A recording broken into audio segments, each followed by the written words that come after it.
What is the future of digital art history? In order to answer that question, I'm going to introduce you to one of my favourite books. Here it is here, well loved and dog-eared. What this book is about is it was written in 1995,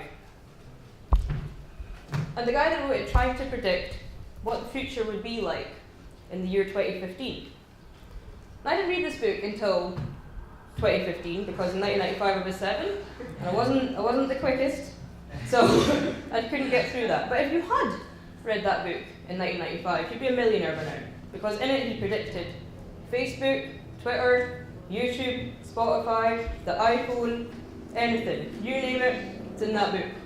And I find this book really inspirational because of this quote. At the time, the critics absolutely rammed it. They were like, Nicholas Negroponte, author of the book, director of the MIT Media Lab, predicts that we'll soon buy books and newspapers straight over the internet. Sure. Well, how wrong were you, Clifford Stall? Quite wrong. That's what we all do now. And this kind of reading this book in 2015 made me think, predict the future. People might call you nuts, but give it a go. So what's art history's digital future? Let's get back to the topic on point today. I feel like art history is going through a bit of a rough time at the moment. We nearly had the A-level axed. It's impossible to get a job, I'm very lucky, as an early career researcher, and we just seem to not being able to connect with people in the right kind of way. And I feel like we're missing a trick, and I think this photo summarises it. Because here we have members of the public trying to connect with art history by whipping out devices and taking a photo of it. They take a photo of it, they post it online and go, hey, I saw the Mona Lisa, like, that's that bucket list item done. But I feel like if people are turning up here with these devices, we should be talking to them through these devices a bit more than we're doing. We should be creating content for these devices that will save the future of art history. A way we're going about that at the Courtauld is to convert our publications into HTML format in a way that we haven't currently been doing up until now, and creating a kind of dynamic way that can be switched amongst devices at the click of a button on social media. So we have like social media's built in, two things like a mediation. So that's had a rebranding of late, please go check that out. Now we are by no means the pioneers of this. That kind of award has to go to the Paul Mellon Centre for British Art Studies, but hey, I'm not going to plug someone else's work at my own talk. So, mediations, that is how we can improve it at the present. But moving on from that, and something that I hope you'll join me with later, is we need to think about how people consume content on digital devices. We need to embed art history into things that convey other, more conventional artistic kind of topics, and get art history in there as well. So a project we're launching at the Sackler Research Forum is artbeat.tv. We're going to be celebrating the launch of that tonight at 7 o'clock in this room, so come back then because there's better beer.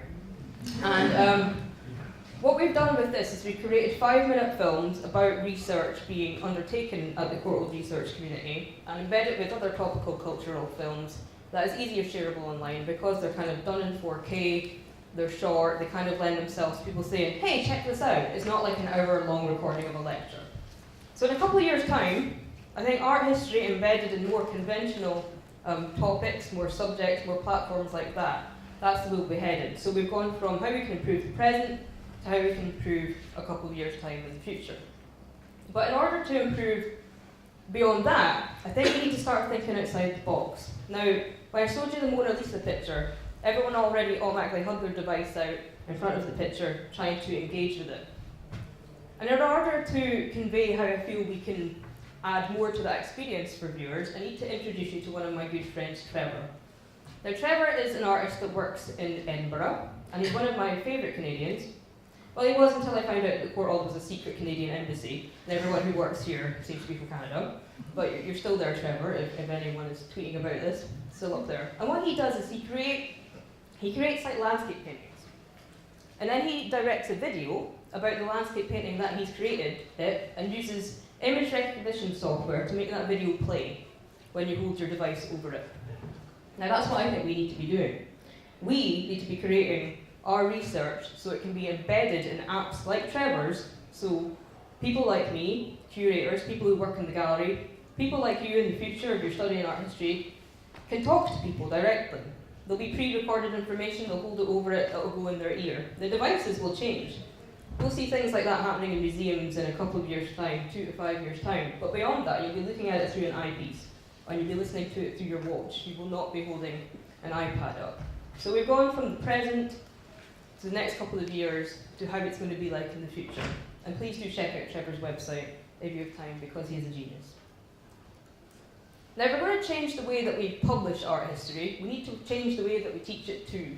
And I'm basically going to confess why I have a job. It's not, guys, because I have a PhD in art history. That is not the way to get a job. But it may be in the future if we start changing the way we teach it.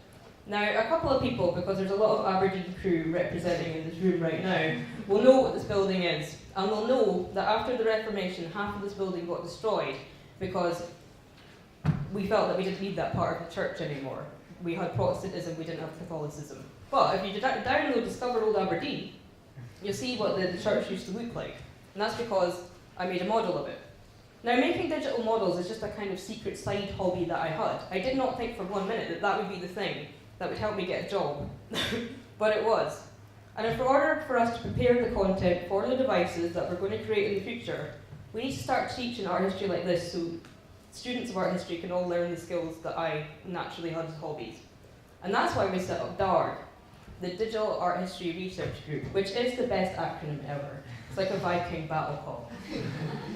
So if you follow hashtag DARG on Twitter and Facebook, you'll see many photos of glee like this, people engaging with art history, and people realising this, that digital stuff isn't scary, and we as humanities kind of orientated people can embrace it, and it can help us present our work in new and exciting ways, and it can better inform our research, because I didn't appreciate what those Scottish buildings really looked like until I built them. So the future of art history is that we'll represent it, we'll publish it in different forms, we'll restructure the way we change it, and this will become a norm in an art history classroom in the future.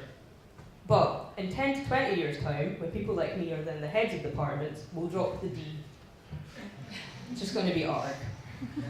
Because there'll become a point where digital doesn't need to be separated from analog. It'll just become life, because that's how millennials live these days. I don't include myself as one. I feel I may be a bit old, but I want to be millennial.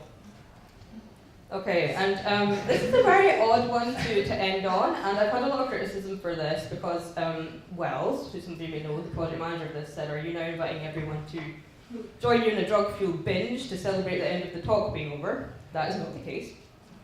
This is kind of to summarise that I believe that digital is the antidote to art history's problem, and also to nicely end the talk as I started it by referencing Nicholas Negroponte.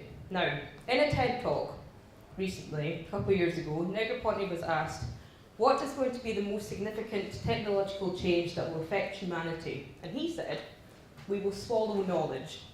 Knowledge will enter our bloodstream, create neural pathways, and we will just know stuff. So until all of us can swallow each other's art history PhDs, we're going to have 30 years of digital work to do. And that's basically all I have to say about the future of digital art history. Thank you very much.